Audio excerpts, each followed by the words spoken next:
अगर आपके पास एक प्याली चावल की है, जो लेफ़्ट ओवर चावल है, बिल्कुल भी वेस्ट नहीं कीजिए। उनसे बनाए मज़ेदार से क्रिस्पी से कटलेट्स, ये बहुत ही बनाने में आसान है। अस्सलाम वालेकुम, चलते हैं रेसिपी की तरफ। मैंने इस रेसिपी के लिए एक प्याली चावल के लिए हैं, 2 छोटे साइज़ के आलू लिए हैं और ये लेफ़्ट ओवर मेरे पास चिकन पड़ा है, ये मैंने लिया। अगर आपके पास चिकन नहीं है तो कोई आलूओं से भी आप ये कटलेट्स बना सकते हैं। अब मैं ये सब चीज़ें, एक छोटे साइज़ का प्याज और चावल और आलू और चिकन को चॉपर में डालूँगा। अगर आपके पास चॉपर नहीं है तो आप ये मैशर की मदद से मैश कर सकते हैं और चिकन को श्रेड कर सकते हैं और प्याज को छोटा छोटा चॉप कर सकते हैं। इसमें मैं हाफ़ टी स्पून नमक शामिल करूँगी, 1 टीस्पून सूखा धनिया, 1 चुटकी हल्दी, हाफ़ टी स्पून लाल मिर्च, 1 चुटकी कसूरी मेथी डालूँगी और हाफ़ टी स्पून ही मैं काली मिर्च डालूँगी। आप मसाले अपनी मर्ज़ी से कम या ज़्यादा कर सकते हैं। धनिया वगैरह या हरी मिर्चें भी आप डाल सकते हैं।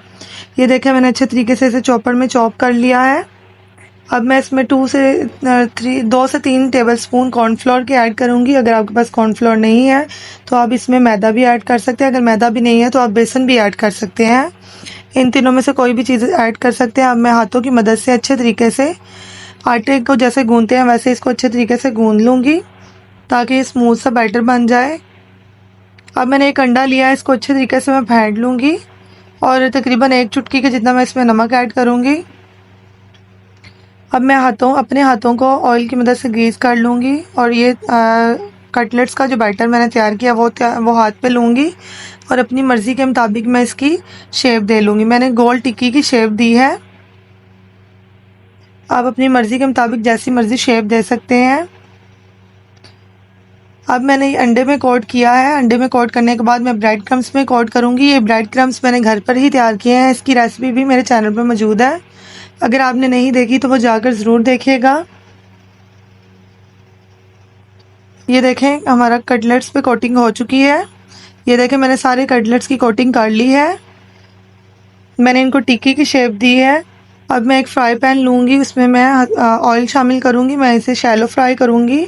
अगर आप चाहें तो डीप फ्राई भी कर सकते हैं। हमने ऑयल को मीडियम गर्म करना है, ज़्यादा गर्म नहीं करेंगे। ज़्यादा गर्म करने से हमारे ब्रेड क्रम्स जल जाएंगे, बिल्कुल भी अच्छा कलर नहीं आएगा और जले हुए की जायका भी अच्छा नहीं आएगा। मैंने सारे कटलेट्स को पैन में डाल दिया है और तकरीबन 2 मिनट के लिए एक साइड से पकाएंगे। ये देखें कितना प्यारा कलर आया है। अब 2 मिनट के लिए हम दूसरी साइड से भी इसको पकाएंगे। ये झटपट सी घर की चीज़ों से ही बनकर तैयार हो जाती है। ये कटलेट्स आप बनाएं और अपने बच्चों को सरप्राइज़ दें। ये किड्स स्पेशल रेसिपी है, बच्चों को बहुत पसंद आएगी। इसमें बहुत ही कम मसाले हमने ऐड किए हैं। प्लीज़ मेरे चैनल को भी सब्सक्राइब कर दिया कीजिए और वीडियो को भी लाइक कर दीजिएगा। हमारे कटलेट्स बनके बिल्कुल तैयार है। मैं इनको केचप के साथ सर्व करूँगी। आप चाहें तो रायते वगैरह के साथ भी सर्व कर सकते हैं। ये देखें, मैं आपको चेक करा रही हूँ बाहर से कितने क्रिस्पी हैं और अंदर से बहुत ही सॉफ्ट और जूसी हैं। उम्मीद करती हूँ मेरी आज की वीडियो आपको बहुत अच्छी लगी होगी। मिलते हैं नेक्स्ट रेसिपी में, तब तक के लिए अल्लाह हाफिज़।